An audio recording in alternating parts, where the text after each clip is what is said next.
16 years ago from this day, I came to London for the very first time. I had no money, no nothing, and I thought I had no resources. I was wrong. I'm going to tell you why that's such an important story in learning solution-focused brief therapy.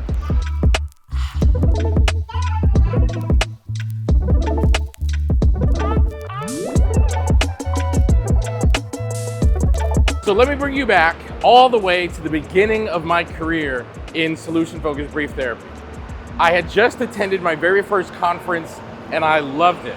I met guys that would ultimately become my mentors and closest friends, Chris Iveson, Harvey Ratner, and Evan George. And they invited me to London to attend a training they were doing. And I had no resources or ability to get to London, or so I thought. I was so disappointed because as badly as I wanted to learn from them, get to know them and get to know their work, I knew there was no way I was going to be able to take this trip. Flights to London at that time might as well have been $1 million. A hotel stay might as well have been $1 million a night. It just wasn't possible. And I was complaining to one of my aunt named Lenny. And I was telling her how badly I wanted to do this, but how much it hurt that I won't be able to do it. Lenny starts calling everybody in the family, and this amazing thing happened. My aunts, who had been traveling for years, going to visit one another, they had all accrued these points with Hilton, and they donated points to me so that I could afford 9 days here in London for no money. I did it on just points. My aunt traveled with me. We shared a hotel room right there in that building.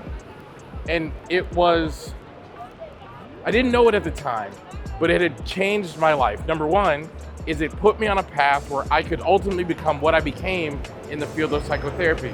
But number two, it helped remind me that even when people can't see them, the resources are always there in their lives.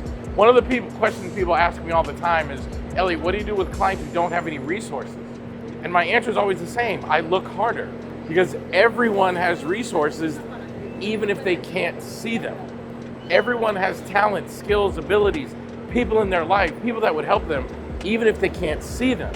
And those resources can be used to manifest change in their life.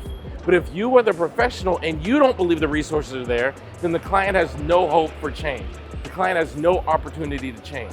And I often think about that story, not just because I ended up having a few family members that could donate points and miles and things to me to get me to London. My Aunt Frances, my grandmother, my Aunt Lenny.